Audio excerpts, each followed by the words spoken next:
Hello, my name is Michael Hawley, and this is I'm with Brian Young. We're both researchers, and this is the family grave of Francis Tumblety.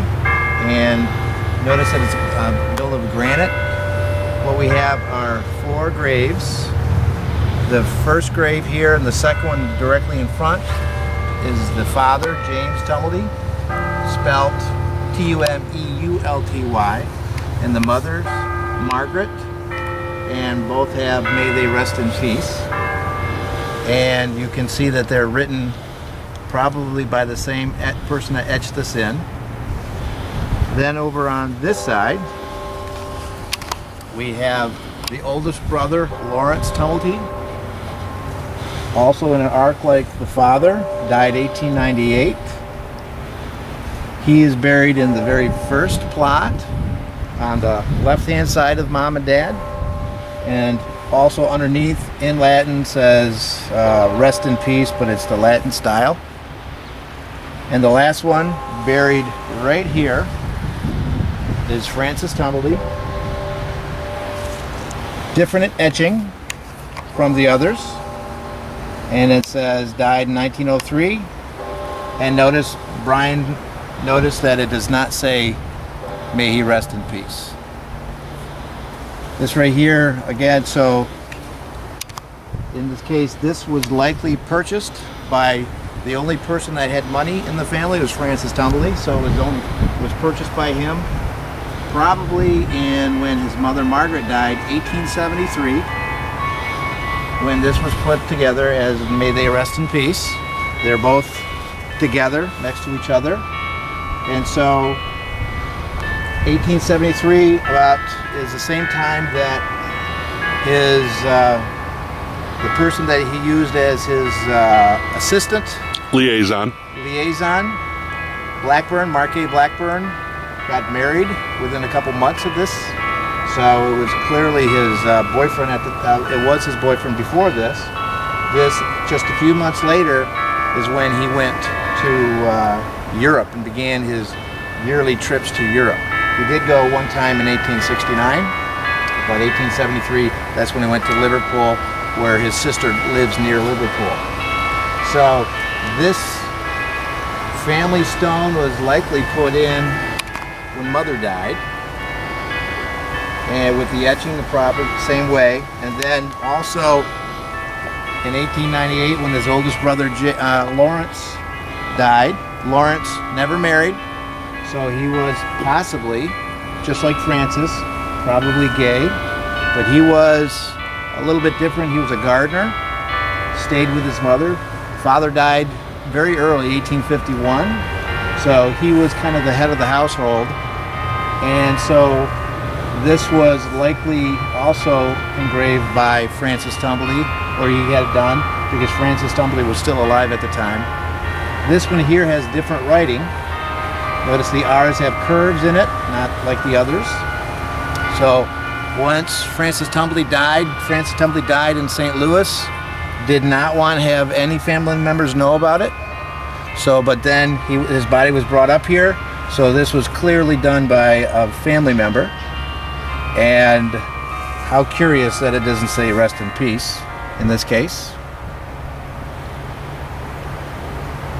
This man, at the peak of the murders, he's buried right about here. At the peak of the murders, he's the only suspect that 3 Scotland Yard detectives or officers, officials, considered him a suspect. That was Sir Robert Anderson, Andrews, and also years later we found out that the head of the special branch, Chief the Little Child, all 3 of those made comments about him being a suspect after the Kelly murder occurred. So then when he was arrested, posted bail, and then when he he had his remand hearing 2 days before the Kelly murder. He was released. Kelly had been murdered. He got arrested November 7th, November 14th for his committal hearing.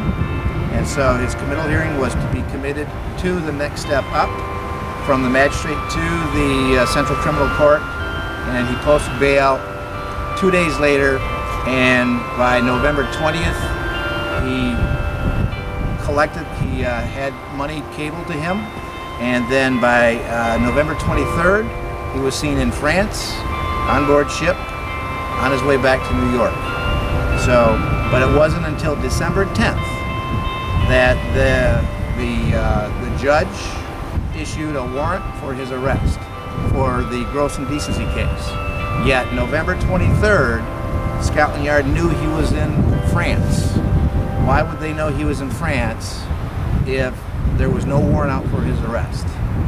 It's because they were concerned with him, just as those 3 Scotland Yard detectives or officials said, because of the Ripper murders. They considered him one of the key suspects. And once the Mackenzie murder occurred later, Scotland Yard thought that she was part of the Ripper murders. That took Francis Tumblety off the radar because he was in New York or in the United States at the time.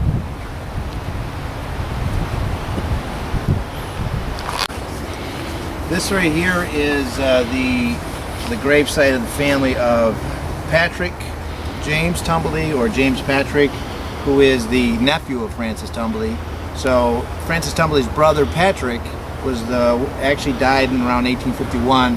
There's no place where he's buried here, but in 1873, when we think that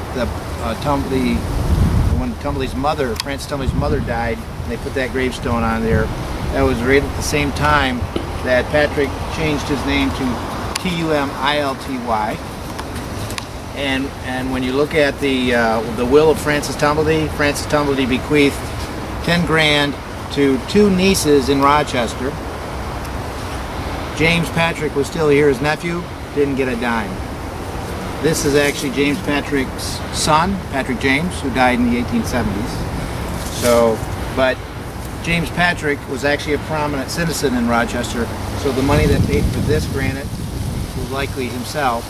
But notice this is a different kind of granite. It doesn't have as much pink potassium feldspar as the other one. And then, so this right here would not have been put here at the same time as the previous one, as one particular genealogist suggested.